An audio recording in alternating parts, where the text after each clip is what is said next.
Donc, je vous propose de passer à l'examen de l'amendement qui est déposé sur la fixation des indemnités des élus du Conseil régional, amendement déposé par le groupe Front National Rassemblement Bleu Marine, qui propose donc une baisse des indemnités des élus en dessous de 30%. Nous le mettons au vote. Je peux le présenter?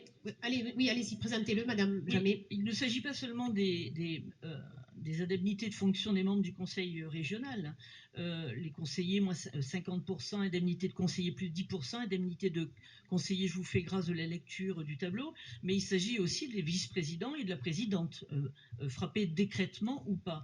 En fait, lors de la campagne, effectivement, nous l'avions défendu, Louis Alliot et les candidats du Front National et du Rassemblement Montmarine, nous nous sommes engagés à baisser les indemnités des élus de 30% au-dessous du maximum légal pour notre région de campagne, qui a recueilli, vous voyez, une véritable adhésion de la part de l'électorat. Ce que je voulais dire quand vous m'avez juste à peine coupé, ce que les gens reprochent, ce n'est pas tant cette pléthore d'élus, etc. C'est pas la problématique du statut, c'est une chose. Ils veulent des élus qui travaillent.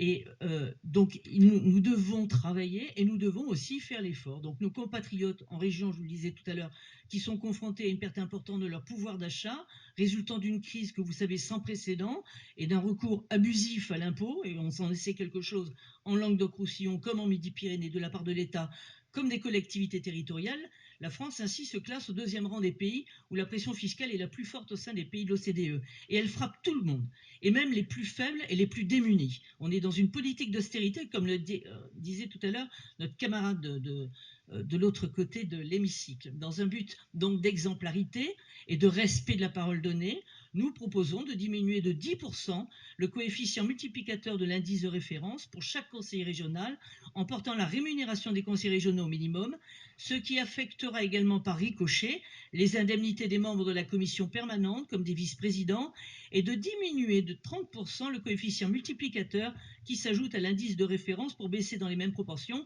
les indemnités de la présidente qui ne sont pas en corrélation avec ce calcul.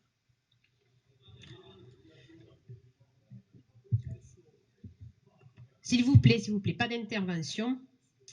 Je vous réponds que concernant les indemnités de la présidente, elles seront de 2 970 €, voilà, et non de 5 512 €.